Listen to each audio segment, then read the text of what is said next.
Well, it is just the tip of the iceberg. Tonight, more victims are coming forward, contacting your reporter Karen Morfitt about their personal checks that were stolen out of blue post office collection boxes. On Monday, Karen shared the story of one woman whose 2 checks totaling $200,000 were stolen from a mailbox literally right outside the post office. Now, Jefferson County warning residents about using those mailboxes to pay their property taxes. Your reporter Karen Morfitt investigates.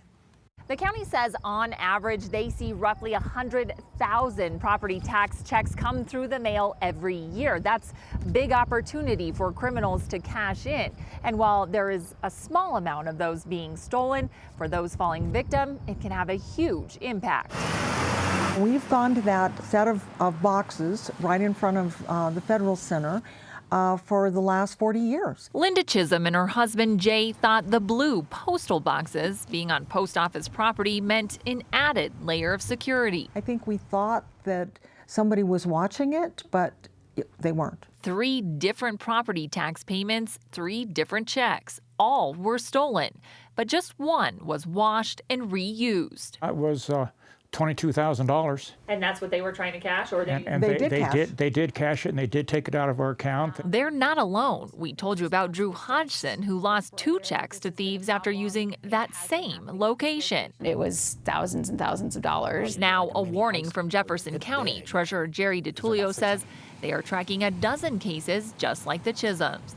He worries with another deadline fast approaching, the number of victims could grow. My fear is that people aren't going to hear this report and they're going to drop that payment in the box. He says in April they were forced to remove their own drop box after thieves made a late-night attempt to break in. It seems like there's an uptick in problems with USPS boxes being breached. The Chisholms are now working with their bank to try and get the money back and are hopeful they can recoup what they've lost. It's overwhelming and it's stressful. The United States Postal Service says they are working to harden these blue postal boxes to keep criminals out. So far, they have upgraded 10,000 across the country. We asked about putting a warning out or possibly removing them altogether when they become a target. A spokesperson says he'll be looking into it. Now, in the meantime, they recommend using certified mail, or if you can, take your letters inside to ensure they're not left in these boxes overnight.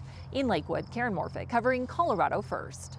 All right, Karen, thank you. We are the only station committed to covering Colorado First. Your reporters are across the state, plugged into issues that are happening in your neighborhood. Karen and Andrew are your reporters in Jefferson County. You can visit our website, cbscolorado.com, to send them a story idea or tip.